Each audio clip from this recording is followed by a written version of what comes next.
ধর্ষকের একমাত্র শাস্তি মৃত্যুদণ্ড ছাড়া আর কিছুই হতে পারে না। সমকামিতার বিরুদ্ধে আমরা রাষ্ট্রের সুস্পষ্ট আইন চাই। যারা যারা সমকামিতার সাথে জড়িত হবে তাদেরকে রাষ্ট্রের পক্ষ থেকে সর্বোচ্চ শাস্তি নিশ্চিত করতে হবে।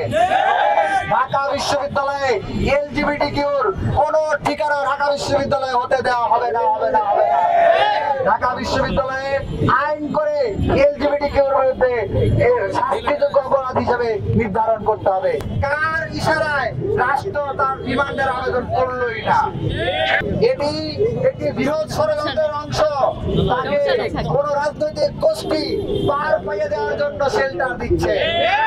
আমরা হুঁশিয়ারি করে বলে দিতে চাই, কাল বিলম্ব না করে তার রিমান্ড আবেদন করে রিমান্ড কার্যকর করুন। এবং আমরা যতটুকু জানতে পেরেছি এখন পর্যন্ত 12 জন অভিযোগ দিয়েছে, কিন্তু প্রকৃত ঘটনা এর থেকে আরো অনেক বেশি, অনেক গুণ বেশি। কারণ অনেকে লজ্জায় শরমে অভিযোগ দিতে পারে না। আমরা আহ্বান জানাবো, কাল বিলম্ব না করে জরুরি সিন্ডিকেট বৈঠক থেকে তাকে স্থায়ীভাবে বিশ্ববিদ্যালয় থেকে বহিষ্কার করতে হবে। এরকম একটা ক্রিমিনাল যে বিশ্ববিদ্যালয়ের কোনো ক্রাইম সংক্রান্ত বিষয়ে অভিযুক্ত হয় এবং প্রমাণিত হয়, দুটা জায়গা থেকে তার মৌলিক পানিশমেন্ট আসতে হয়। একটা হচ্ছে ইউনিভার্সিটি অথরিটি, একটা হচ্ছে রাষ্ট্রের অথরিটি। দুইটা জায়গাতে আমরা যথেষ্ট গাফলতি লক্ষ্য করেছি। গাফলতি না, ইন্টেনশনাল ইগনোরেন্স না, ইন্টেনশনালি তারা ইগনোর করছে। এটা বিশ্ববিদ্যালয় প্রশাসন চাইলেই পারত। তদন্ত কমিটি হবে না, কি হবে এটা পরে। আগে বরখাস্তকরণ এবং সামগ্রিক একটা অ্যাকশনে যাওয়া, এই প্রমাণগুলো হওয়ার সাপেক্ষে প্রমাণ যেহেতু প্রমাণিত হয়েছে সাথে সাথে অ্যাকশনে যাওয়াটা ইউনিভার্সিটি প্রশাসনের দায়িত্ব ছিল। আমরা সন্দেহ করছি সেই ফ্যাকাল্টি, সেই ডিপার্টমেন্ট কিংবা সেই অনুষদের অন্যান্য টিচারকে এই ক্রমে জড়িত কিনা, নয়তো এই ব্যবস্থা কেন হবে? অথচ সেখানকার টিচাররাই এগিয়ে এসে সেই সাপোর্টটা আমাদের দেওয়া দরকার ছিল। যে কোনো ধরনের ধর্ষণ, যে কোনো ধরনের এই ধরনের সেক্সুয়াল হ্যারাসমেন্টের বিরুদ্ধে আমাদের জিরো টলারেন্স।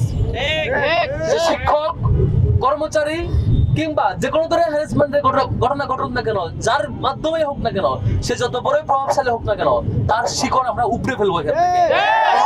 সমকামিতা কিংবা ধর্ষণ এবং এই ধরনের সেক্সুয়াল হ্যারাসারকে আমরা কোনো ধরনের এই ক্যাম্পাসে সুযোগ দিব না।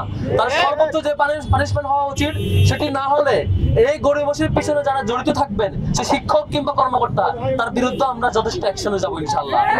আজকে যারা এখানে শিক্ষার্থীরা অংশগ্রহণ করেছেন, উপস্থিত হয়েছেন, এটা আমাদের জন্য লজ্জা যে এরকম একটা সিভিয়ার লেভেলের ক্রাইম হওয়ার পরে শিক্ষার্থীদেরকে রাস্তায় দাঁড়াইতে হয়। শিক্ষার্থীরা গতকালকে আমাদের বিপিন নেতৃত্বে বিসির কাছে স্মারকলিপি দিয়েছে এবং অভিযোগ করেছেন।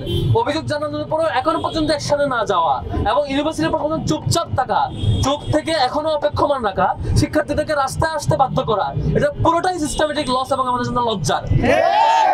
দুঃখ প্রকাশ করা উচিত তার এই গরিমসি এবং অ্যাকশনে না গিয়ে এই গরিমসি করার কারণে আমাদের যে উল্টো এই যে অভিযোগকারী শিক্ষার্থীরা যারা অভিযোগ করেছে সাহস করে, তারা যে স্টিল ট্রমাটাইজ, তারা যে এখনো প্রত্যাশা পায় নাই যে পানিশমেন্ট পাবে কিনা, এই ট্রমাটাইজড হওয়ার এই পিছনে ইউনিভার্সিটি প্রশাসন দায়ী। তাদেরকে শিক্ষার্থীদের সরি বলা উচিত, ইউনিভার্সিটি প্রশাসনের ক্ষমা চাওয়া উচিত এবং বিশ্ববিদ্যালয় প্রশাসনের এখনই পর্যাপ্ত ম্যানেজমেন্ট থাকা উচিত। যখনই এই ধরনের কোনো শিক্ষার্থী কোনো ধরনের হ্যারাসমেন্টের অভিযোগ তুলবে এবং প্রমাণ দিবে, সাথে সাথে যথাযথ পানিশমেন্ট ইমিডিয়েটলি হয়।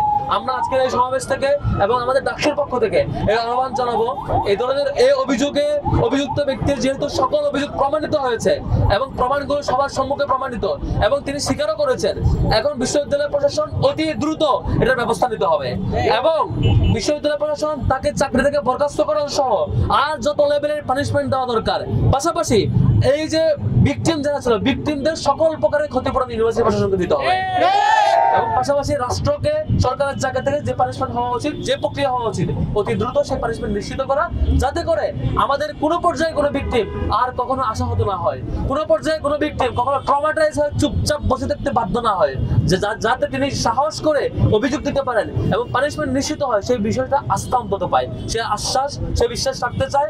আর নয়তো বাধ্য হলে ডাকসু সকল শিক্ষার্থীকে সাথে নিয়ে এর বিরুদ্ধে যা করতে হয় আমরা সেটুকু করার জন্য প্রস্তুত থাকবো।